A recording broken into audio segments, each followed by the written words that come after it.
And that's one squadron down.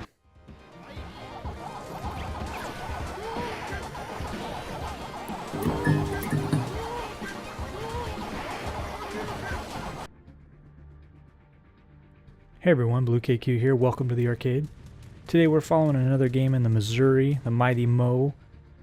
As you can tell by the title, we're going to pay attention to the number of planes we shoot down this match, but there's also a couple of other things we're going to pay attention to. The first is we're on two brothers, and at the start of this match, both destroyers from our team decided to go to the same side. That's not my preferred strategy on this map. I prefer to have the majority of the team push one side and a good chunk of the rest of the team staying to defend the other side and kind of keep the enemy team from pushing through. So we're kind of pushing on one side and blocking or defending the other side. But because both destroyers went to the east, in this case on the D side of the map, I decided to make my way over from the west side of the map and assist and try to do a counterclockwise push around. And so as we're getting closer to the D side, we've already lost a destroyer. They've already lost a destroyer. Their destroyer that we killed tried to go and cap the D cap pretty early. He was spotted outside of his smoke as he was laying it. He got out in front of it and ended up paying a price for it. So we're moving over to support the D side, see what else is there as we're kind of assisting with the push on that side. We have two battleships that stayed over on the A side, and as you're going to see as we go through here, that's not enough to keep the enemy team from pushing through. So as we're sitting here trying to do some damage with these long-range shots as we're still making our way over towards that side, still fleshing out what all is on the D side and making sure there's not somebody who hasn't been spotted yet who can end up causing a problem as we push through. But there's two CVs in this match, and our team, as you can tell, it's pretty balled up, trying to utilize each other for cover. There's a Baltimore who is circling over by me. He's going to stay with me most of this match. He's getting himself turned around right now to head back.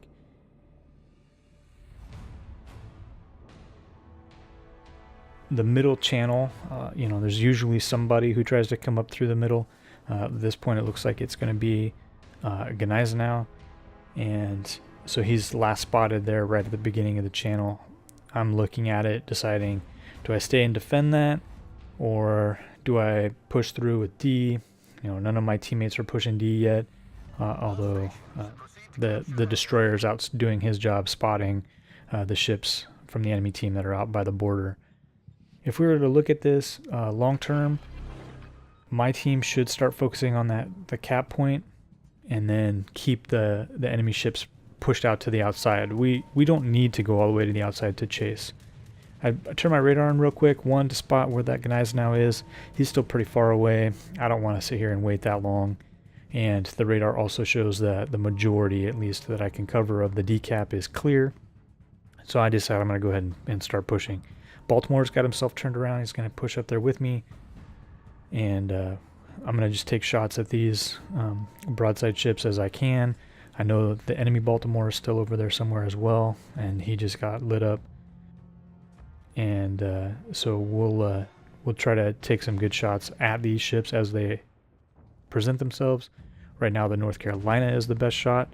The Baltimore is behind an island and trying to keep that island between himself and me. So I don't really have any good shots on him. I don't have fantastic shots on the North Carolina because he's pretty far away. But I'm going to do what I can to try to assist my teammates. And they're working on the Baltimore because the Baltimore is in range of those ships. So we'll keep sending some salvos that way out towards the North Carolina and see if we can't get him down pretty low. He's not going very fast, and these shots are like I said, they're pretty far, so there's not super accurate on those dispersion wise. Got some more planes coming in.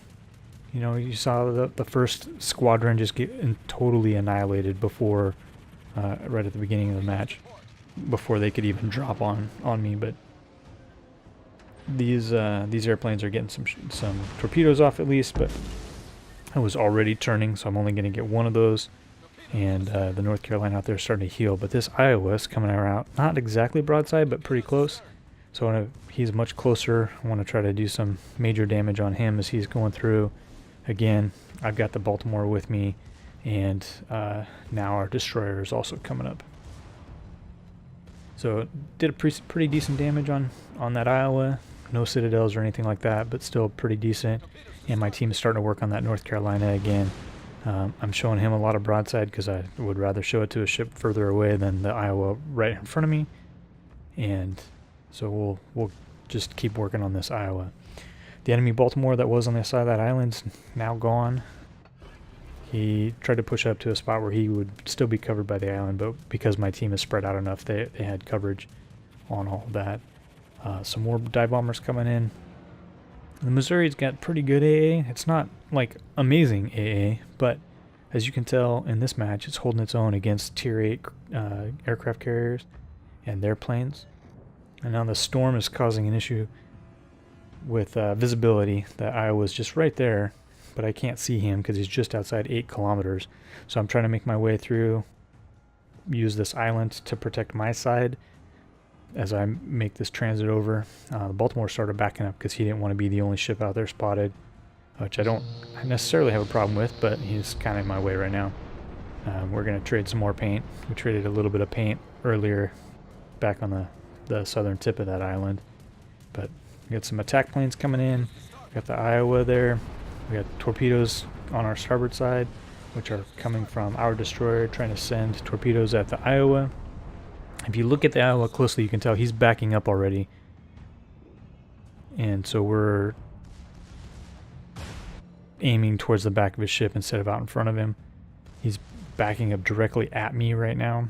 I don't know if he was anticipating these torpedoes coming in or if he just wanted to stay in range, visibility range, so that he could see us, but he's backing up. And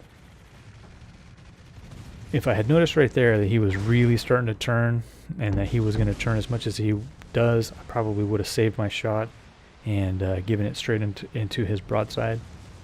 But I didn't realize that he was going to turn as much as he did. So I'm coming for the B cap.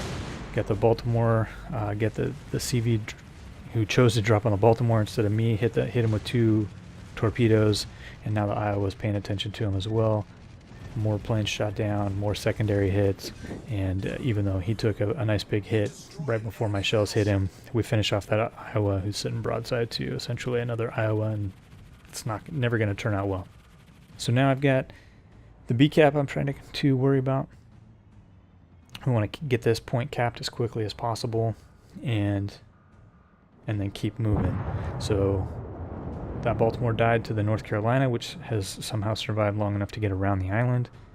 I can't see him because of the storm, but there's a couple other ships that are closer who can see him.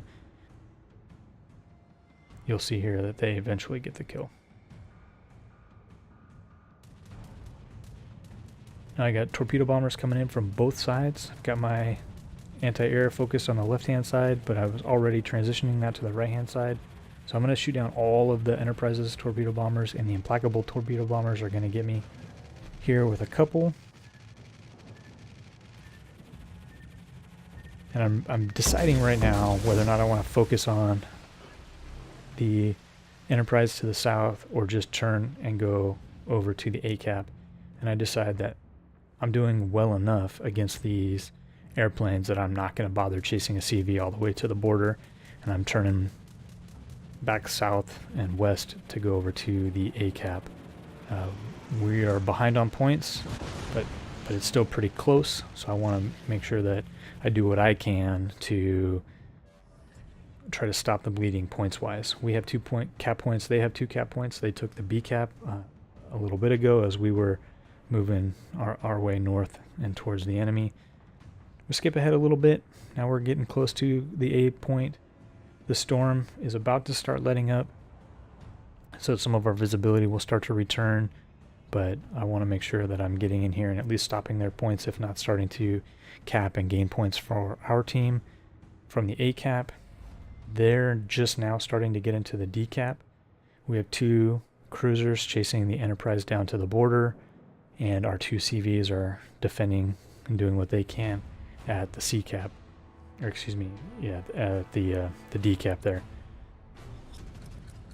Now that the storm's let up, the Implacable and I can see each other, and while he's got some airplanes he can send my way, I'm doing pretty good against those, but I've got some pretty big guns and take a nice chunk of damage off him. So at this point I've got 60 airplanes shot down and 123,000 damage. Got one solo cap and one assisted cap to my credit, and we're gonna, make sure that we cap this point. And if I sink this carrier, then we should start to get a little better position on points. As you just heard, the game announced that the enemy is about to win. That's kind of disturbing.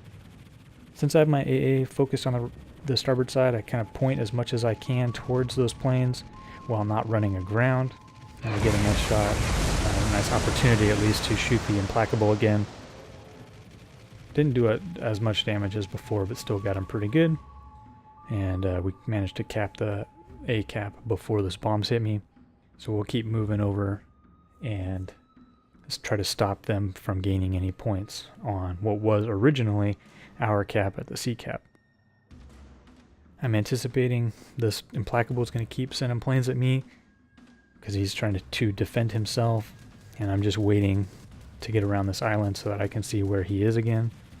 And sure enough, shoot down a bunch of planes as he comes in on this rocket attack. Thankfully he doesn't set me on fire or anything like that, although I'm still doing pretty well on health. And I get around this island and he pops up there in front of me. He didn't stick around with his attack bombers, so I'm, I guess, anticipating the fact that he's going to get some more planes launched.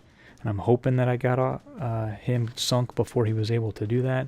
And now I'm free to cap this B cap, but here comes some torpedo bombers. So my AA is still focused on that side.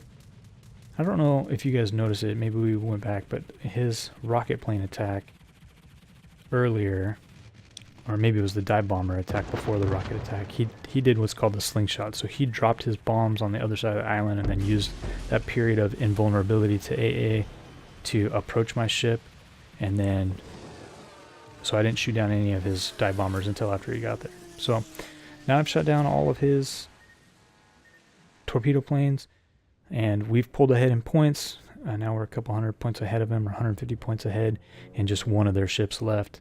My teammate is going to sink him here pretty quick before I even get a chance to finish capping this point. So it was looking pretty dire there for a little bit, but we were able to come back and get the win. So it was a good job. Didn't look good at first. So taking a look at the final points, the final result screen here, we got 142,500 damage, 12,000 XP after modifiers and whatnot. 72 planes shot down. That's right, 72. Now granted they were tier 8 CVs and I'm a tier 9 American battleship, but still, that's a pretty impressive haul. 2 solo caps, 1 assisted cap, almost got the 3rd solo cap there at the end, but our team was able to pull out the victory before that was required. Taking a look at the team score, I got an impressive 2,859 base XP. That's probably one of my best matches in a long time. So I was pretty impressed with that. Probably mostly from the plane kills and the solo caps, but I did end up with almost 150,000 damage, which is also impressive. Our Saipan also had a great match, 1,800 base XP. But take a look at the top 2 players on their team, right? 1,503 base XP each, and shot down a bunch of planes themselves. So they also had good matches and would have had a very impressive base XP bonus if they had won. So they did well, and fortunately we were able to pull a win out of this one. Nothing too impressive here on the detailed results screen. Almost 54,000 damage on that Iowa as he was trying to defend the north side of the D cap there, and 52,100. So basically all of the HP off of that CV at the end. And shut down 22 attack rocket planes, 23 dive bombers, and 22 torpedo bombers. That's pretty nice.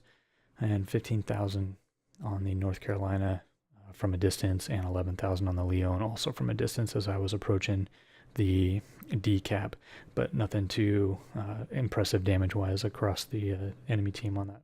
Alright, well, I hope you guys enjoyed that match. Hit the thumbs up button if you did. Leave a comment down below. What was your favorite part of that match? What was your least favorite part of that match? Tell me what you want to see content-wise in the channel. If you didn't already check it out, I did a video on a new game, Tech Wars Global Conflict. I did an hour-long first look at that video. You can take a look at that and let me know if you want to see different games, or if if World of Warships is your jam. Be sure to subscribe to the channel if you want to see more content from me, and hit that like or the bell button if you want to be notified as soon as a video is published. Thanks for stopping by the arcade.